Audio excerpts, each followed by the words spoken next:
My first encounter at Bournemouth was really coming to watch the team play. So before I was ever involved with the club in any way, I came as a supporter, having moved down from the Watford area when I think it was about 10 years old. I was excited to have a Football League club on our doorstep and came and watched and really enjoyed those first few experiences of watching the team play and developed my love from there. And then out of the blue one day I got given a card from a scout who said he was a Bournemouth scout and they wanted me to come training. So that was sort of the very early stages of it.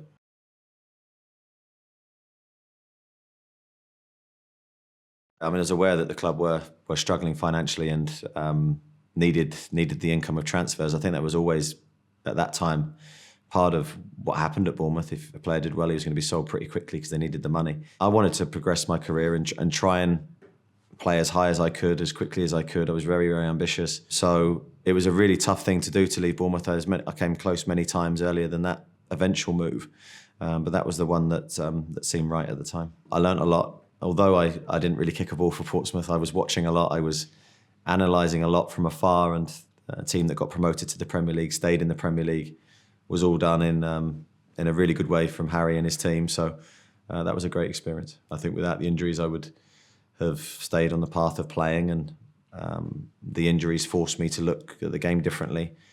I knew I wouldn't be playing very long after the serious one I got at Portsmouth. I was well aware that my career was going to be cut short. I could feel it in my body. So I wouldn't say I naturally went into thinking about coaching at that age, but I was definitely looking at alternative routes to find employment in the game. I felt very isolated and alone, not through any fault of Portsmouth, but that was just the reality. My injury was a complicated one. I didn't get definitive answers on what my problem was for quite a long time. So I think when you're in that place, you do feel detached from the bubble that is football. And although I wouldn't have wanted it for myself at the time, actually probably in hindsight was a very good thing for me.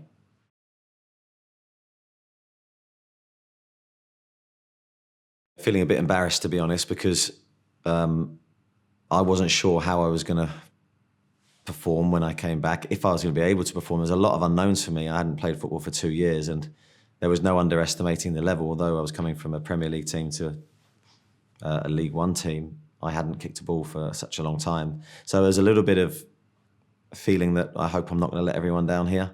Invested a lot of money. People have put their money in their pockets for me to return. They're imagining the old me, and a different player was coming back. So I just wanted to try and justify that, really. It was further evidence for me that the Bournemouth people were unbelievably loyal, unbelievably generous, and they must have liked something about me in the first period. So it did strengthen our relationship in my mind. Maybe not once they'd seen me play in their mind, but thankfully I found a different way to repay them.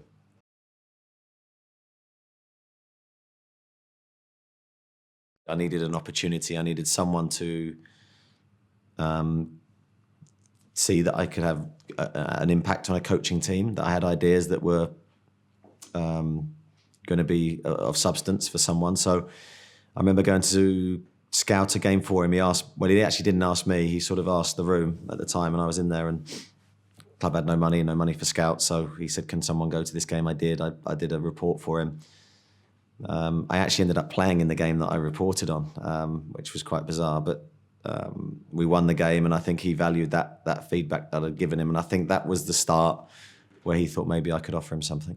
I was very fortunate in that respect. I didn't have time to dwell on the fact that I was out of the game, where you're left isolated and you have time to think, overanalyze stuff. I was straight into a new employment and a totally new job, so I had to learn everything from the bottom upwards. And I knew I was starting at the very bottom. I had no problem getting my teeth into the work and trying to learn to be a coach. And I knew very, very early it was a totally different profession. I could never use my playing career as to something to stand up against, because it wasn't much of a career to do that with. So I then had to earn the respect of the players through my coaching.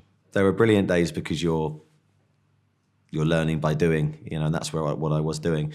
I didn't take too many sessions in the early days under Kevin. I'll be honest, I took a back seat and watched and learnt him and Rob Newman. Kevin was very hands-on anyway, and I think he wanted to do the majority of the coaching. So it was brilliant from my side to watch, learn, listen.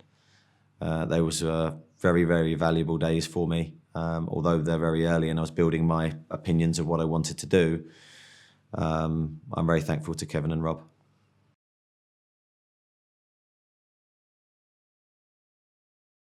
So when Kevin and Rob and I got the sack, I was then given another chance to go into the Centre of Excellence. So leading all the kids from the age of, say, I think at the time it was 8 to 16. And I did that job for about a month, and although it was only 30 days, I learned so much in those 30 days. I was coaching 8-year-olds suddenly and 14-year-olds at different ages every night. And for me, I'd probably say that was key, because I had to go back to teaching people how to pass the ball and to control the ball. So really stripping it back to basics, and that was a really enjoyable time. I remember my phone ringing, and it was Adam Murray, who I'd been dealing with. And I was like, right, this is it. It's going to be goodbye here. And it was the opposite. He said, right, we want to offer you the job permanently, which, yeah, it took me by surprise, and ultimately gave me a lot of respect for Adam, because he took a very brave decision, a hugely brave decision at that time. I thought he was mad. I tried to get him to change his mind and say, no, I think you need someone else, but he was adamant. And yeah, very, very fortunate that he was the man in charge. I remember it being a real roller coaster, which is probably a really good taster of management, because some days we were up, but most days it felt like we were getting knocked down. I remember chucking away leads at Lincoln, some tough defeats in amongst some good wins, but it never felt like we were getting there. Always felt we were still too far away to get to where we wanted to be. And of course, everyone knows it was only the second from last game when we actually got safe, but it never felt like we had done it until we had done it. And again, what a great grounding in management. What a great course for me within 6 months to get a taste of everything that management can throw at you.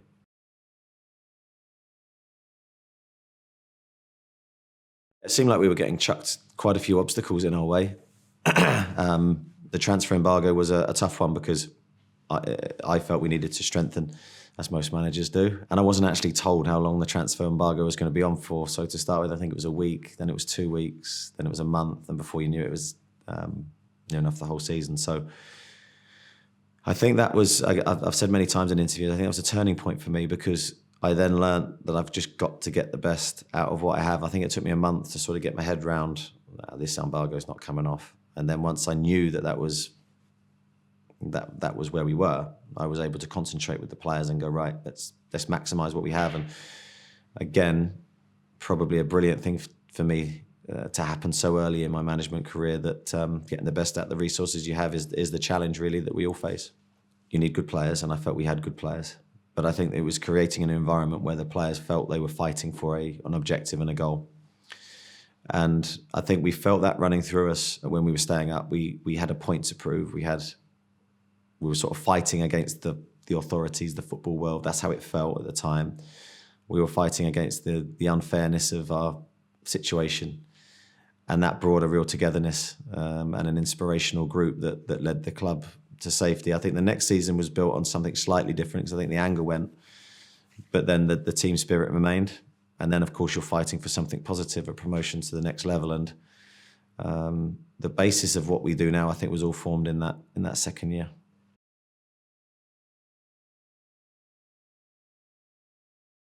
I learned the key to this job is getting the best out of what you have in the here and now. You can moan about your transfer budget or the facilities you have to bring in new players, or whatever it is that you think is the obstacle in your way. But the reality is you can still find a way to get around those things if you're smart with what you do. And that built my mindset really of being on the training pitch every day, being the last person off the training pitch, working with the players on a one-to-one basis, really getting to know them and to try and understand their games and what weaknesses they have and trying to improve them.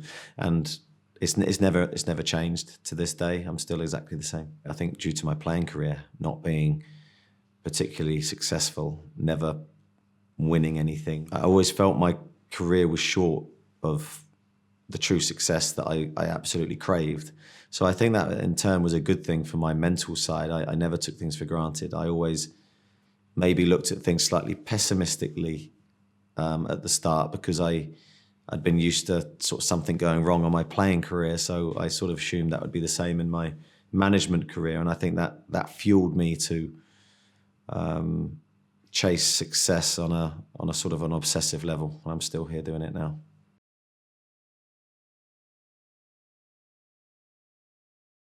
I'd turned down a lot of jobs, and I think I'd got to the point where everyone from the outside, I think, was questioning my motivation, and I thought probably got caught in that trap of wanting to please the outside opinion.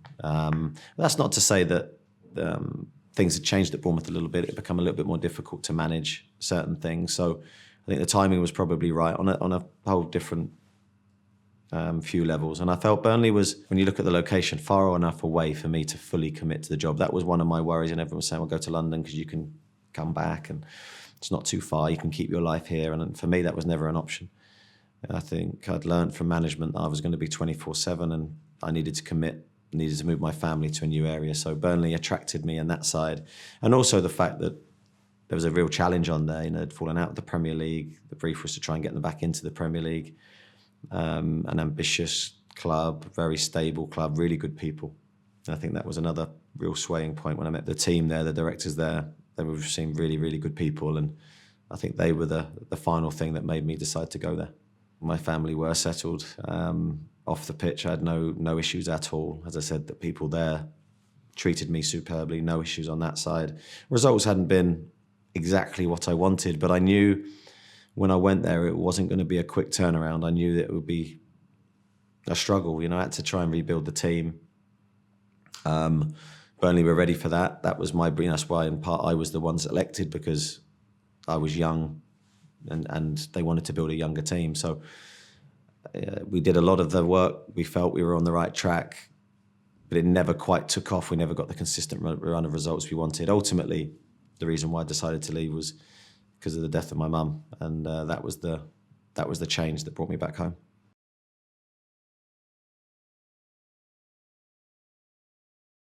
Going back, although I'd done it in my playing career, wasn't something that I chased. It was more just a few pieces fell into place that made it not really an option for me, but something I had to do. So it was quite bizarre. The timing of it, with where I was in my private life, as I say, made it a must for me. And that's why I know there was a lot of people questioning it, but for me it was something bigger than football that made me follow that path.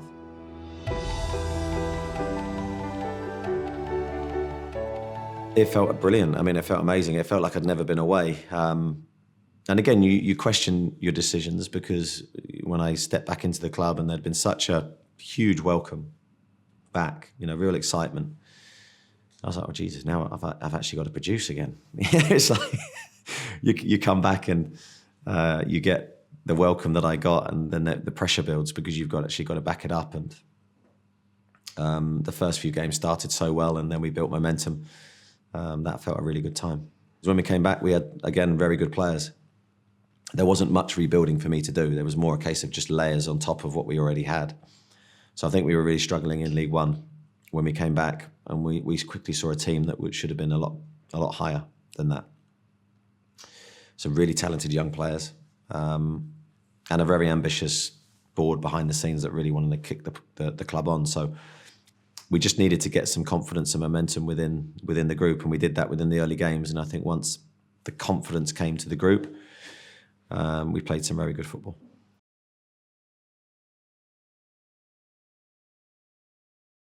I think there was confidence. I think obviously our style of play and seemed to complement the players we had. We felt, you know, fullbacks have always been a huge thing of our style of play. We had Charlie Daniels and Simon Francis, who were really good ages, very, very good players. You know, we were hugely excited about what they could bring to the team. And, you know, you look at the rest of the squad, it was a really good squad. And we were able in the transfer market as well to add to it. And I think that's key.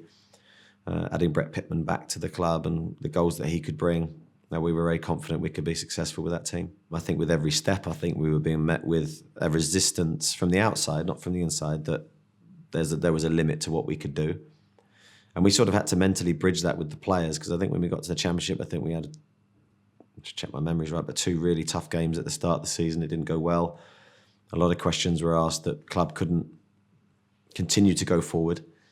But again, thankfully, once the players began to believe that we could play at that level and excel at that level, Results began to come, and again, the transfer market was key for us at this stage. Whereas before we'd built everything on the spirit of the group. Now we were able to bring some very good players to the football club. How I felt after that first season, where we had a really great run and we got close, and then ultimately we just tailed off at the end, a feeling of real disappointment. Had we missed our best chance?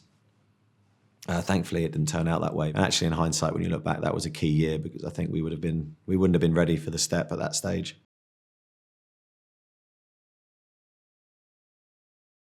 If I remember back, there was 5 or 6 teams that could have gone up that year, maybe more at one stage. And we just managed to be a little bit more consistent than everybody else. I think very, very tight games. I mean, the sequence of results that meant we had to beat Bolton to go up was bizarre, because I think Middlesbrough had that game where they conceded in the last few seconds of the match. And so fate seemed to just fall our way. But look, listen, you have to create that yourself. And we were very consistent that year. We were very good defensively, very good in attack. We had goal scorers all through the team. Some players, I think, played their best football of their careers. And the team was really, really hungry, and I think that was a key thing. We had a lot of players that had never been there before, and they were determined to taste the Premier League, and ultimately I think those factors just swayed it our way. I think looking back now, it seemed a long time, because I was under pressure from the owner, who wanted instant success. It couldn't come quick enough for him. So I think at the time it didn't seem as quick as it actually was. But yeah, I mean, the job that the players did, the team behind the team did was unbelievable, to get there. Not just in the speed that we did it, but I think in the manner that we did it, the style. I still look back at some of those games and some of those days as some of the best football we've played. I think maybe with a little bit of rose-tinted glasses, because that does tend to happen when you look back historically, but certainly some very special days for the club.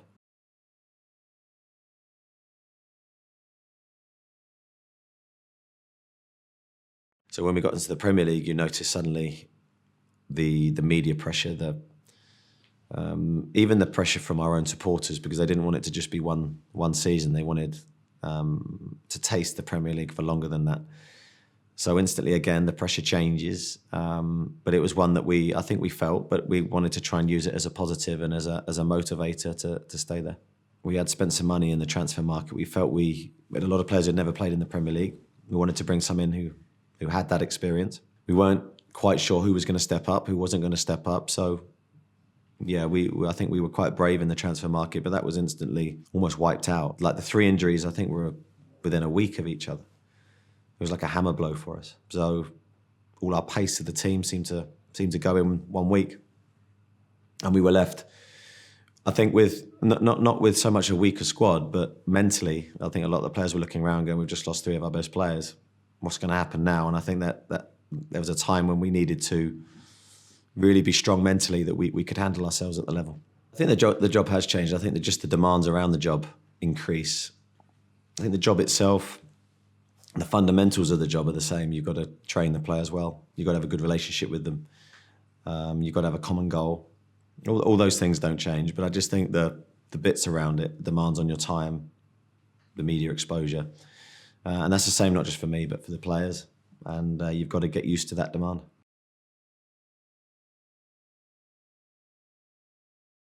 The Brendan story goes back to Burnley. So I think we were in different leagues. They'd got promoted to the Premier League. We were at Burnley in the Championship, and I think I just asked him, "Can I come and see you work?" I think we'd met after a game the previous season, got on really well, and he was brilliant.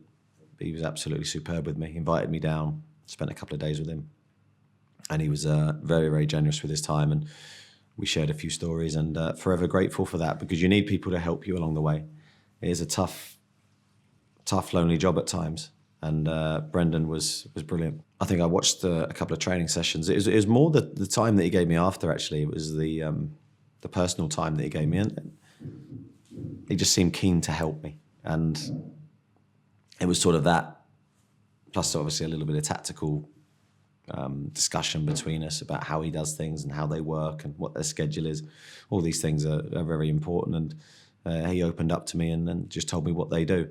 I've seen several managers and been to see several managers since, mainly abroad, because the pool you can go to see in this country gets smaller and smaller when you're in the Premier League. So, I've been to see Maurizio Sarri work and several other managers abroad, and they've been very, very good. And I've learned so much from those different trips.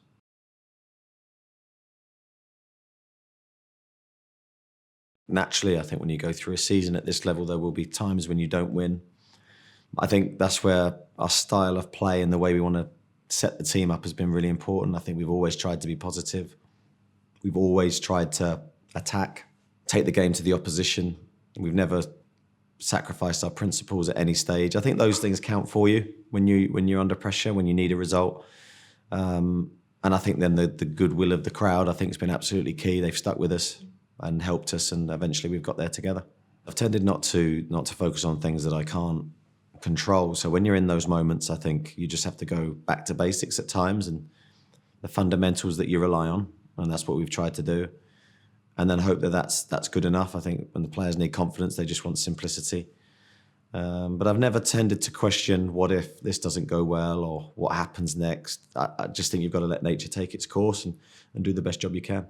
And you want it to be as positive an environment as it can be. And I think that's where the supporters have been absolutely brilliant. So times when we haven't won, times when the team's been under pressure, they've always backed us, they've got behind us. And that's been the key moment. That's how we've ended up to come out of bad run, due to the fact that the team is able to play in an environment that means we can play our football, because we play such a distinct way that if they are under pressure or players are thinking about negative things, it won't work.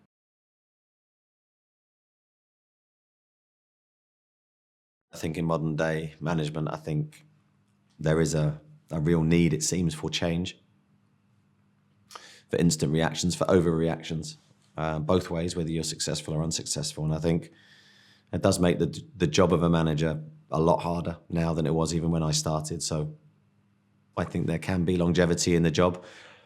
I think it's just that you have to maybe reinvent yourself along the way, or reinvent the team along the way, to keep it as fresh as possible. I've never really set limits on time. For me, that's not the right way to manage. It's all about progression of the team, being in an environment where you're happy, where you're able to express yourself in the best way. I don't think you can judge it by seasons or as I say, time. I think it's got to be on the environment you're in, how you're trying to create that environment. So that's the things that I tend to judge it on. I don't know what the future holds, but I've never believed in limitations and people telling you can't do things, because if we'd have had that belief at the start, probably wouldn't have got out of League One. And everyone knows the story that we've been through, since we've come back. So I don't believe in those things. I didn't believe in those things as a player. I don't believe them as a manager. So let's wait and see.